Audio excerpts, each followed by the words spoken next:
होगी। तो हनुमान जी के इस प्रश्न पर क्या जवाब दिया लक्ष्मण ने?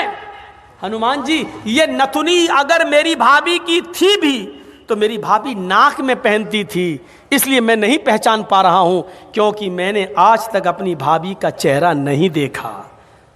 कहा क्यों? कहा वो मेरी भाई की पत्नी है सीता, मेरे भाई की राम की पत्नी है, मैं कौन होता हूं उसको देखने वाला, उस पर नजर डालने वाला, उसके चेहरे को देखने वाला। गौर करो, रामचंद्र जी के भाई लक्ष्मण ने अपनी सगी भाभी सीता जी का चेहरा नहीं देखा, देवर ने भाभी का चेहरा नहीं देखा। ये हिंदू धर्म की मनुष्य आज वाल्मीकि रामायण आज तक कह रही है, आज तक ये सबसे पुरानी रामायण है वाल्मीकि की, जो 2000 साल पहले लिखी गई है। आज तक उसके अंदर ये लिखा है कि राम के छोटे भाई लक्ष्मण ने सीता का चेहरा नहीं देखा। आज भी बहुत सी सभ्य समाज की स्त्रियां जब ट्रेनों में हिंदू की सफर करती हैं तो आप देखिए साड़ी पहनकर ऐसे लंबा घूंघट ऐसे मार लेती हैं, चेहरा नहीं खोलती हैं वो ट्रेनों में और बसों में। आज भी सभ्य समाज की उसी वाल्मीकि रामायण पर अमल करते हुए वो किसी को अपना चेहरा दिखाना गवारा नहीं करती। अल्लाह की मार ऐसी पड़ी, कल तक जो पर्दे का चेहरा छिपाने का मजाक उड़ाते थे, आज अल्लाह ने सबके चेहरे छिपा दिए। छिपाओ, डालो मास्क अपने मुंह पर। बहुत बंदरियां बनी फिरती थी अमेरिकन, चुड़ैल जैसे मुंह लिए भेजे। ये खूबसूरत होती थोड़ी है आपको जैसा लगता है। अगर बारिश हो जाए ना सड़क पर बाजारों में तो इनका सारा क्रीम और पाउडर धुल जाएगा, इनकी औलाद इनको नहीं पहचान पाएगी कि मेरी अम्मा कहाँ गई।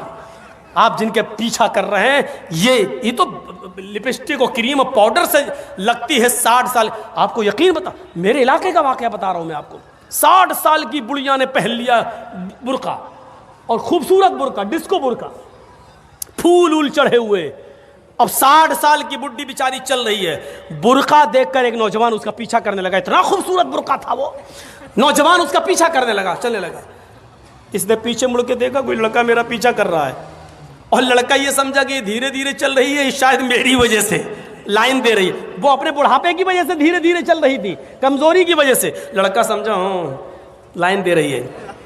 थोड़ी देर के बाद जब ये आगे पहुंचा, लड़का और औरत, वो बुढ़िया समझ गई कि ये कमीना मेरे पीछा कर रहा है, तो उसने नकाब खोल दिया। खूबसूरत नकाब, बूढ़े लगे, नकाब खोल के कहती, बेटा मेरा पीछा क्यों कर रहा है, मैं तो तेरी अम्मा की उम्र की हूँ। कम बखत 2 घंटे की मेरी मेहनत बेकार कर दी बुढ़ी ने, हमें क्या मालूम खोदा पहाड़ निकली चुईया। तो लड़के को भी गुस्सा आया, कहने लगा, अरे अम्मा हम अपने लिए नहीं अपने अब्बा के लिए ढूंढ रहे थे। सोचा कुछ तो कह दूं इस बुढ़िया को, हैं? इस उम्र में तू इतना खूबसूरत बुर्का पहन के जा रही है, फूल सजे हुए। लड़का सोचने लगा, जब बुर्का इतना खूबसूरत है तो बुर्के वाली कितनी खूबसूरत होगी। लगा उसका पीछा करते हैं। लक्ष्मण ने अपनी भाभी का चेहरा नहीं देखा। हर पढ़ी हदीस, अय अल्लाह के रसूल, अराइतल हमवा या रसूल अल्लाह, अय अल्लाह के नबी, देवर के बारे में आपका क्या ख्याल है? क्या मैं देवर से पर्दा करूं? एक ही घर में होते हैं, देवर और जेठ का आना जाना रहता है, हमारे अपने रिश्तेदारों का आना जाना रहता है। अय अल्लाह के नबी, क्या मैं देवर से भी पर्दा करूं? अल्लाह के नबी का जवाब ये था, हाँ, दूसरों से पर्दे में कुछ कमी हो जाए तो चलेगा, दूसरों से पर्दे में कोई कमी हो जाए तो चलेगी, लेकिन देवर से पर्दे में कमी नहीं होनी चाहिए। अलहमुल मौत, देवर तो भाभी के लिए मौत है, देवर तो भाभी के लिए मौत है। जिस देवर से सबसे ज्यादा पर्दा है, आज हमारी औरतें, हमारी माँ बहनें देवर से ही सबसे ज्यादा खुली होती हैं। जो मजाक शौहर से भी नहीं करती वो देवर से कर लेती हैं। और एक हम हैं, भाभी को घर पहुंचा दो, अपने छोटे भाई को कह रहे हैं भाभी को घर पहुंचा दो। और ऐसे ही ससुराल में हमारा हाल है। ससुर कह रहा है, बेटा अपनी साली को जरा स्कूल छोड़े आओ। मामले दोनों तरफ से गड़बड़ हैं। हमने अपने भाई पर इतना भरोसा कर लिया। सऊदी अरब का वाकया सुने हो ना, जद्दा वाला। एक औरत बेचारी दर्द से कराह रही थी, दर्द से और जद्दा के टैक्सी ड्राइवर बेचारा, उसको कोई कस्टमर नहीं मिला तो वो रुमाल मुंह पे डाल के लेटा हुआ था। जल्दी से औरत आई उसके पास, देखिए मुझे दर्द ज़े हो रहा है, बच्चे की पैदाइश की तकलीफ, ज़रा कोई करीब के हॉस्पिटल में लेके चलो, मुझे जल्दी से इलाज के लिए जाना है। ड्राइवर ने देखा, टैक्सी ड्राइवर ने, उसने कहा भाई औरत परेशान है, पेट बड़ा। उसने जल्दी से टैक्सी खोली, आओ बहन बैठो। उसने जल्दी से बिठाया और चल दिया। जद्दा के हॉस्पिटल में लेके पहुँचा और उसमें एंट्री होती है, तुम लेके आए हो? हाँ। लिख दिया। अब ये बैठा है कि जल्दी से वो चेकअप करा के आए तब हमें पैसा दे, जितना हुआ मेरे रियाल। उधर पता चला साहब उसको एडमिट कर लिया गया है, अभी वो 2-3 दिन रहेगी, आप उसके साथ आए हैं? इसने कहा जी। कहा ठीक है, उसको एडमिट कर लिया गया है। और उसने सोचा कि चलो अब हम चलें, 1-2 दिन के बाद आऊँगा, देख लूँगा अगर बच्चा अच्छा पैदा, अभी इतनी जल्दी छुट्टी थोड़ी हो जाएगी, डिलीवरी का मामला है, जब गुजरूंगा तब ले लूँगा पैसा। ऐसा वो चला गया। ये घर में जैसे ही लेटा, इशा के बाद सोया, फजर की नमाज जमात के साथ पढ़ने जाता था और फजर के बाद टैक्सी चलाता था। फजर की नमाज पढ़ के जैसे ही घर आया, इसकी बीवी ब्रेड और आमलेट बना के लाई, टेलीफोन की घंटी बजने लगी इसके घर पर, क्योंकि जब रजिस्टर पे जब इसने औरत को छोड़ा तो अपने घर का मोबाइल फोन और नंबर सब लिख दिया था। फोन फला बोल रहे हो जी? भोपाल के रहने वाले थे ये लोग, टैक्सी चलाते थे 20 साल से सऊदी अरब में, जद्दा में। अच्छा तुम यहाँ अपने घर पे आराम कर रहे हो? का क्या हुआ? अरे कल तुम अपनी बीवी को हॉस्पिटल में छोड़ के गए हो ना, बच्चा हुआ है लड़का, आओ और अपनी बीवी को लेके जाओ यहां से। कहता है डॉक्टर दिमाग तुम्हारा ठीक है? बीवी? अच्छा हुआ ये फोन मैंने उठाया, कहीं मेरी बीवी ने उठाया हुआ होता तो कयामत आज ही आ गई होती। कहा आ रहे हो या मैं पुलिस भेजूं तुम्हारे घर? जिस औरत को यहाँ एडमिट कराने आए हो उसने कहा वही मेरा शौहर था जो यहाँ छोड़ के गया है। मैं आ रहा हूं, तेरा सत्यानाश जाए चुड़ैल डाइन। उसने टैक्सी चलाई और धर से चलाता हुआ चला गया। कहने लगा क्या बदतमीजी है? उसने कहा तुम मुझे छोड़ के चले गए, तुम्हें शर्म नहीं आई? मैं कितनी परेशान रही। रोना शुरू कर दिया। औरत के आंसुओं में भी बड़ी ताकत होती है। वो कहने लगा ये क्या बदतमीजी है? डॉक्टर साहब ये मेरी बीवी नहीं है। डॉक्टर साहब नोक झोंक तो सब घरों में हो जाती है, थोड़ी सी लड़ाई हो गई, हमें यहाँ छोड़ के चला गया। नहीं मैं ये बेटा अरे मेरा नहीं है, चलो अपने घर के झगड़े अपने घर में खत्म करो, चलो। उसने कहा ऐसा है चेकअप कर लो। चेकअप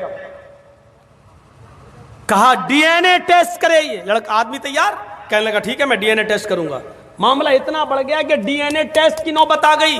जब इसका ब्लड निकाला जाने लगा और लड़के का ब्लड, तब औरत क्या कहती है? डॉक्टर साहब डीएनए टेस्ट कर लीजिए, लेकिन मशीन कभी कभी गलत रिपोर्ट भी दे देती है। अभी आदमी चिल्लाते हुए कहता चुप, गलत रिपोर्ट दे देती है। अभी पता चलता है 2 घंटे के बाद, 3 घंटे बाद जब रिपोर्ट आएगी, या 2 दिन 3 दिन के बाद, तब पता चलेगा। डॉक्टर साहब इसको यहीं रखिए, 2 दिन के बाद रिपोर्ट आएगी, मैं यहाँ हूँ। 2 दिन के बाद गया, डॉक्टर साहब क्या आया? डॉक्टर साहब ने कहा बिल्कुल गलत, ये तुम्हारा बेटा है ही नहीं, जाओ। वो औरत पैर पे गिर गई। डॉक्टर साहब मैंने कहा था ना कि मशीन की रिपोर्ट कभी कभी गलत आ सकती है। आई, अल्लाह की कसम यही मेरा पति है, यही मेरा हस्बैंड है, यही मेरा आदमी है। डॉक्टर कहता है औरत नकले मत दिखा, चट, ये तो इसका बेटा है ही नहीं, साफ साफ रिपोर्ट में आ गया ये बेटा किसी और का है, इसका नहीं है। वो कहने खूब रोई। डॉक्टर कहता मेरी बहन मैं तुम्हें कैसे बताऊं, इस आदमी की रिपोर्ट इतनी डेंजर है। इस आदमी की रिपोर्ट में तो ये आया है कि ये जिंदगी में कभी बाप बन ही नहीं सकता। तुम कह रही हो कि इसका बेटा ये तो बाप बनने के लायक नहीं है। अब इस आदमी का दिमाग खराब। क्या कह रहे हो डॉक्टर? कहा तुम बाप नहीं बन सकते हो। भाई सॉरी, रिपोर्ट में हे डॉक्टर मेरे 6 बच्चे हैं, तू कह रहा बाप नहीं बन सकते? डॉक्टर बड़ा परेशान। डॉक्टर कहता है ऐसा केस मेरी जिंदगी में पहली बार आया है। अब औरत कहती देखो मैंने कहा था ना कि रिपोर्ट कभी कभी गलत हो जाती है। ये आदमी बोला चुप, ये रिपोर्ट तो सही है कि ये बच्चा मेरा नहीं है, लेकिन ये रिपोर्ट गलत है कि मैं बाप नहीं बन सकता। दोबारा करो। डॉक्टर ने फाइल फेंकी, भाग, मेरा दिमाग खराब करके रख दिया तुम लोगों ने, जाओ यहां से, जाइए बेटा तुम्हारा नहीं है, जा पता लगा। अब वो फाइल उठाई और टैक्सी में रखा और चलने लगा। बाप नहीं बन सकता, हाँ, बड़बड़ाता हुआ जा रहा है। फिर सोचता है जमील साहब अगर ये रिपोर्ट सही है तो पता लगाओ ये खेत कौन जोत रहा है, ये बच्चे हैं किसके।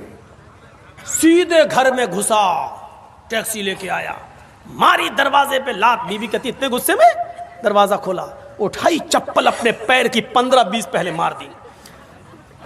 तुम तो रोज इज्जत करते थे, आज क्या हो गया तुम्हें? कस्टमर नहीं मिले, पैसेंजर नहीं मिले तो उसका गुस्सा मेरे ऊपर क्यों उतार रहे हो? कस्टमर का गुस्सा नहीं उतार रहा हूं, पहले ये बता कि ये 6 बच्चे किसके हैं। औरत कहती है आपको क्या हो गया? पूरी जिंदगी अमानतदारी के साथ में चली आपके साथ और आपने कभी हाथ नहीं उठाया, और आज के तो ये बच्चे किसके? फिर बता रही कि नहीं बता रही? तेरा झूठ छुप नहीं सकता, पता चल चुका है मुझे। ये मेरी रिपोर्ट कहती है कि मैं बाप नहीं बन सकता। ये बता कि बच्चे किसके? तो मारो नहीं, मैं बता रही हूं। कहा क्या? कहा गुस्सा ठंडा करो पहले। कहा वो तो हो ही जाएगा, पहले बता। कहा कि आप का भाई भी रहता है ना यहां, आप रात में टैक्सी चलाते हैं, दिन में वो रात में चलाता है। मतलब आप जब दिन में टैक्सी चलाते हैं तो वो रात में टैक्सी चलाकर घर में आ जाता है, फिर वो दिन भर घर में रहता है, और जब आप रात में घर पे आते हैं सोने के लिए तो वो रात में टैक्सी चलाने के लिए चला जाता है। आपकी ड्यूटी दिन की है, उसकी रात की है। मेरे शौहर गुस्सा मत होइए, ये बच्चे उसी के हैं, क्योंकि मुझे उम्मीद थी कि तुम बाप नहीं बन पाओगे। कहा कि अभी यहाँ तेरा क्या, यहाँ तो सीधे गर्दन कटेगी तेरी, कत्ल। उसने उसी वक्त टिकट बनवाए और वापस भोपाल में आया और अपनी बीवी को तलाक दिया, और इद्दत गुजारने के बाद कहा छोटे भाई से, जब छोटे भाई ने ही मेरी पेट में छुरी भोंक दी और जब बच्चे ही तुम्हारे हैं तो बेहतर यह है कि तुम ही इस औरत को अपने निकाह में रखो, मैंने इसको तलाक दे दी है। बड़े भाई की बीवी को कौन संभाल रहा था? छोटा भाई, देवर। अब ईमानदारी के साथ बताओ ये हदीस कैसी लग रही है? अरअयतल हम्व या रसूलल्लाह, अल्लाह के रसूल क्या देवर से भी पर्दा करूं? अल्लाह के नबी ने कहा हम्वुल मौत, देवर तो मौत है भाभी के लिए। औरों से थोड़ी बहुत पर्दे में कमी हो जाए तो चलेगी, लेकिन देवर तो हर वक्त वहीं रहता, आना जाना। देवर भाभी के लिए मौत है। बंगाल वालों सुन लो, ये चंद मदरसे जो चल रहे हैं आज इनकी बरकत है कि औरतें कुछ बंगाल की सरजमीन पर नकाब और बुर्का और के पर्दे के साथ दिखाई देती हैं, वरना मैं 20 साल पहले जब आया था तो बुर्का नाम की चीज दूर दूर तक नजर नहीं आती थी। 20 साल पहले जब आता था एक साथ मर्द और औरतें तालाब में नहाते थे,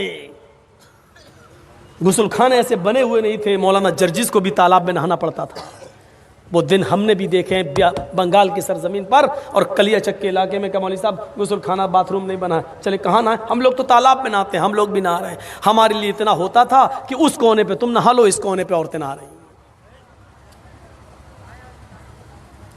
ये चंद मदरसों की बरकतें हैं आज जो थोड़ा बहुत पर्दा दिखाई दे रहा है, लेकिन मजीद अभी पर्दे की जरूरत है, मजीद पर्दे की जरूरत है। हजरत फातिमा जैसा पर्दा के इंतकाल के वक्त अपने शौहर से कह रही हैं, अली जब मेरा इंतकाल हो जाए तो मुझे दिन के उजाले में नहीं, रात की तारीकी में और रात के अंधेरे में दफन करने के लिए ले जाना।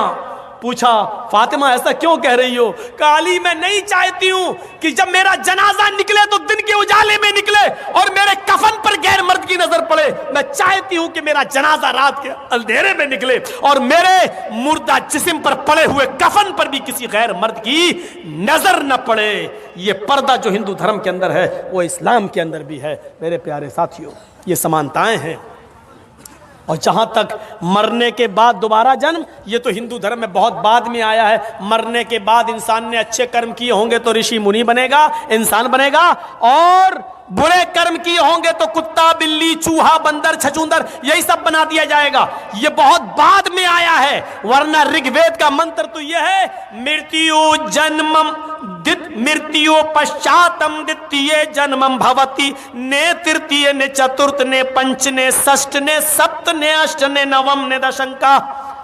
मरने के बाद तुम्हारा दूसरा एक जन्म होगा, मरने के बाद तुम्हें दोबारा उठाया जाएगा। तुम्हारा तीसरा जन्म नहीं होगा, चौथा नहीं होगा, पांचवा नहीं, छठा नहीं, सातवां नहीं, आठवां नहीं, नवा नहीं, दसवां नहीं, यानी मरने के बाद तुम्हारा एक दूसरा ही जन्म होगा। मनुष्य बनकर तुम उठाए जाओगे, इंसान ही बनकर तुम उठोगे। मरने के बाद कुत्ता, बिल्ली, चूहा, बंदर नहीं बनना है। कहीं देखा है आपने? अकल क्या कहती है? गेहूं का दाना जमीन में डालो तो क्या पैदा होगा? कभी देखा गेहूं से चावल पैदा हुआ हो? गेहूं डालोगे गेहूं पैदा होगा। आम की गुठली जमीन में डालोगे तो आम ही लगेगा। तरबूज डालोगे, हैं, वाटर लेमन, तो आप क्या समझते हैं क्या पैदा होगा? तरबूज का बीज डालोगे तो तरबूज ही पैदा होगा। लेमू का बीज डालोगे तो लेमू पैदा होगा। ये अकल भी कहती है कि मरने के बाद इंसान को जब तुम जमीन में दफन करोगे तो उससे इंसान ही निकलेगा, न कि कुत्ता, बिल्ली, चूहा, बंदर। इसको अकल भी तस्लीम नहीं करती है। मेरे प्यारे साथियों, चाहो जलाओ चाहो दफनाओ, मरने के बाद एक दूसरा ही जन्म इंसान होगा। इसी को कुरान ने भी कहा है, अयहसबुल इंसानु अन युतरका सुदा अलम यकुन नुतफतम मिन मनी युमना थुम्मा काना अलकतन फखलक फसव्वा फजअल मिनहु ज़ौजैन अज़्ज़करा वल उन्सा अलैसा ज़ालिका बिक़ादिरिन अला अन युहियल मौता। ऐ इंसान, क्या तू ये समझता है कि तुझे बगैर हिसाब व किताब के यूं ही छोड़ दिया जाएगा? नहीं नहीं। अलम यको, क्या तू शुरू में अलम यको मिन नुतफतिम मिन मनी युमना, क्या तू शुरू में हकीर और जलील पानी की एक बूंद न था? क्या तू हकीर पानी का एक कतरा न था जो रहम मादर तक, औरत के रहम तक पहुंचाया गया? अल्लाह रब्बुल आलमीन ने उसी पानी के कतरे को बना सवा कर दुरुस्त किया, उसी से गोश्त का लोथड़ा बनाया, जमा हुआ खून बनाया, गोश्त का लोथड़ा बनाया, फिर उससे हड्डी बनाई, फिर हड्डियों में गोश्त पहनाया और फिर उससे एक जीता जागता इंसान बना दिया। उसी पानी के कतरे से मजबूत खोपड़ी बनाई, उसी पानी के कतरे से इतना नर्म भेजा बनाया कि दो उंगलियों के बीच में रख दो, मसल दो। उसी पानी के कतरे से अल्लाह ने इतना नर्म नाजुक हार्ड दिल बनाया कि अगर उसकी धड़कनें बंद हो जाएं तो दुनिया का कोई डॉक्टर उसकी धड़कनें जारी नहीं कर सकता है। और उसी पानी के कतरे से अल्लाह ने तुम्हारे दिमाग में हजारों तारों का कनेक्शन डालकर तुम्हें दो चमकते हुए ट्यूबलाइट दिए, आंखें दी, जिससे तुम 9 करोड़ 30 लाख मील की ऊंचाई पर सूरज को देख लेते हो। जिस आंख की बीनाई से, रोशनी से तुम 2,40,000 मील की ऊंचाई पर चांद को देख लेते हो। करोड़ों अरबों खरबों मील की ऊंचाई पर तुम सितारों को देख लेते हो, आसमान को देख लेते हो। अल्लाह ने उसी पानी के कतरे से ये सब कुछ बनाया। ओ मेरे बंदो, जब मैं ये सब कुछ तुम्हारी मां के पेट में बना सकता हूं और तुम्हें बनाकर बाहर ला सकता हूं, फजअला मिनहु ज़ौजैन अज़्ज़करा वल उन्सा, लड़का और लड़की भी बना सकता हूं, मर्द औरत भी बना सकता हूं, नर और मादा भी बना सकता हूं, तो फिर तुम ही बताओ, क्या तुम्हारे मरने के बाद क्या वो अल्लाह इस बात पर कादिर नहीं है कि तुम्हें मरने के बाद दोबारा जीवित कर दे? क्या वो अल्लाह इस बात पर कादिर नहीं है कि इंसानों तुम्हें मरने के बाद वो दोबारा उठाए? अरे तुम्हारी हड्डियों को वो दोबारा जमा कर दे, क्या वो इस बात पर कादिर नहीं है? अयहसबुल इंसानु अल्लन नजमा इज़ामा बला कादिरीना अला अन नुसव्विया बनाना। इंसान ये समझता है कि हम उसकी हड्डियों को जमा नहीं कर पाएंगे, हम उसकी हड्डियों को एकत्रित नहीं कर पाएंगे, जमा नहीं कर सकेंगे। अरे हड्डियां तो छोड़, आए इंसान, बला कादिरीना अला नुसव्विया बनाना, हम तो तेरी उंगलियों के पोर तक को बनाने पे कादिर है। ये उंगलियों के पोर जानते हो कितना ताकतवर होता है? आपने रखा मशीन पर, फौरन बता दिया आपका नाम क्या है, फिंगरप्रिंट। आज आधार कार्ड बनता है ना तो फिंगरप्रिंट लिए जाते हैं, पासपोर्ट बनता है फिंगरप्रिंट। आप मौलाना जिस के नाम से पासपोर्ट है आपका, आप जमील अहमद, अशफाक अहमद, मोहम्मद अजहरुद्दीन, इस नाम से आप नहीं भाग सकते हो। अगर आपने फर्जी पासपोर्ट बना लिया तो दुबई में पकड़े जाओगे, सऊदिया में पकड़े जाओगे, अमेरिका में पकड़े जाओगे। जैसे ही वहां फिंगरप्रिंट लिया गया, उंगली रखी, फौरन अरे इरशाद अहमद के नाम से, अच्छा जमील अहमद के नाम, नहीं ये तो मोहम्मद जर्जीस के नाम से फौरन इंडिया गवर्नमेंट के हवाले कर दिया जाएगा। नहीं भाग सकते। जब तुम एक उंगली के निशान से इंडिया छोड़कर दुनिया के दूसरे मुल्क में नहीं जा सकते हो, तो क्या अल्लाह रब्बुल आलमीन तुम्हें छोड़ देगा? भाग सकते हो। उसकी दी हुई अकल से फिंगरप्रिंट मशीन बना सकती है साइंटिस्ट लोग, तो क्या अल्लाह के पास ऐसा कोई आला नहीं है? उंगलियों के पोर, कह रहा हड्डियां तो छोड़ो, उंगलियों के पोर तक बनाने पर हम कादिर हैं। बल युरीदुल इंसानु लियफजुरा मामा, इंसान तो ये चाहता है कि वो आगे भी बुराइयां करता रहे, गंदे काम, बुरे काम, गुनाहों के काम करता रहे। यसअलु अय्याना यौमुल क़यामा, वो पूछता फिरता कयामत कब आएगी। मजाक में कहता है ए मौलाना साहब कयामत कब आएगी? शराबी जुआरी लोग मौलाना कयामत पे बोल रहे हैं, कयामत कब आएगी? मजाक में। यसअलु अय्याना यौमुल क़यामा, वो सवाल करता मजाक में कि कयामत कब आएगी। फ़इज़ा बरिक़ल बसरु व ख़ज़फ़ल क़मरु व जुमिय शम्सु वल क़मर, जब आंखें चुंधिया जाएंगी, व ख़सफ़ल क़मर, चांद बेनूर हो जाएगा, व जुमिय शम्सु वल क़मर, और चांद सूरज दोनों मिला दिए जाएंगे, जमा कर दिए जाएंगे। उस दिन इंसान इस हालत को देखेगा तो कहेगा यक़ूलुल इंसानु यौमइज़िन अयनल मफ़र, आज हम कहाँ भागे? आज भागने की जगह कहाँ है? आज मैं कहाँ छिपूं? आज मैं अपना चेहरा कहाँ छिपाऊं? कल्ला ला वज़र, नहीं, भागने की कोई जगह नहीं है। आज तू भागना भी चाहेगा तो भाग नहीं पाएगा। मेरे भाइयों, अल्लाह ने बता दिया हिंदू धर्म के अंदर भी मरने के बाद तुम्हें एक दूसरा जन्म होगा। इस्लाम भी यही कहता है कि मरने के बाद एक दूसरा जन्म, एक तुम्हें कब्रों से ऐसे उठाया जाएगा इंसान की शक्ल में। भागने का कोई रास्ता नहीं है। कुत्ता, बिल्ली, चूहा, बंदर, ये तो अजीब सिस्टम समझ में नहीं आता है। और हिंदू धर्म में तो यहाँ तक लिखा है ये जुर्म करोगे तो ये बनोगे, ये जुर्म करोगे तो ये बनोगे, ये करोगे तो ये बनोगे। 2-3 जुर्म हमें याद हैं। चोरी करोगे तो बिल्ली बनोगे, रिश्वत खाओगे तो कुत्ता बनाया जाएगा, किसी लड़की पर गलत नजर डालोगे, शहावत की गलत, तो तुम्हें अगला जन्म लड़की का होगा। हैं? जुआ खेलोगे तो भैंस का जन्म, चोरी करोगे तो बिल्ली का जन्म, रिश्वत खाओगे तो कुत्ते का जन्म, किसी लड़की को अगर गलत नजर से देखोगे तो अगला जन्म लड़की का। अकल में आती है ये बात? मनुस्मृति में लिखा है, अकल में आती है। अब इसका मतलब क्या, निकालो जरा।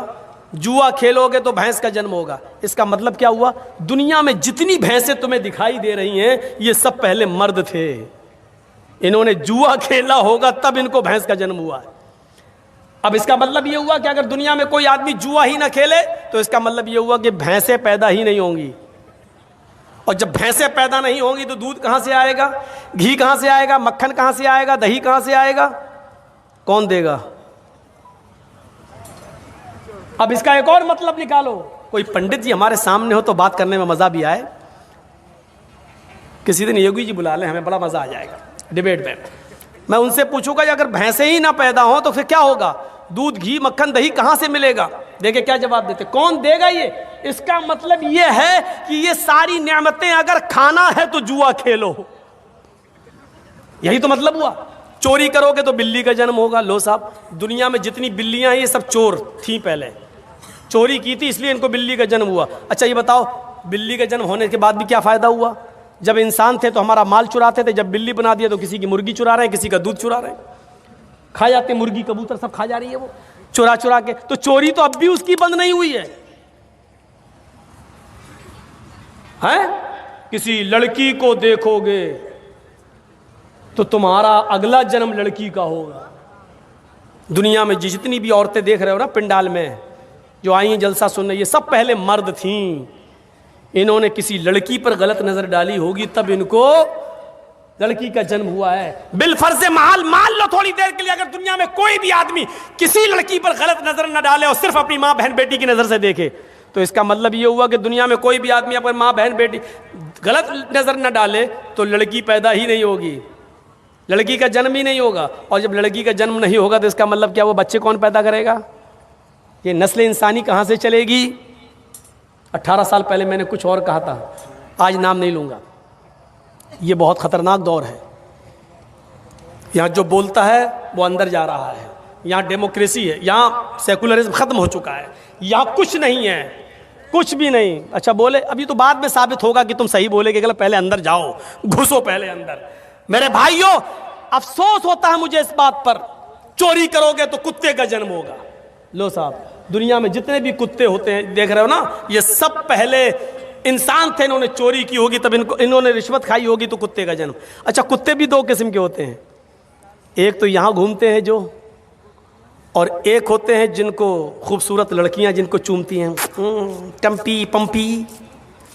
और एक होते हैं जो बड़े बड़े नेता लोग जिनको मारुति गाड़ियों में लेके एसी एयर कंडीशन में चलते हैं। तो इसका मतलब यह कि रिश्वत का की कैटेगरी अलग होगी। जिन्होंने 100, 200, 500, 1000 रुपए खाए होंगे रिश्वत,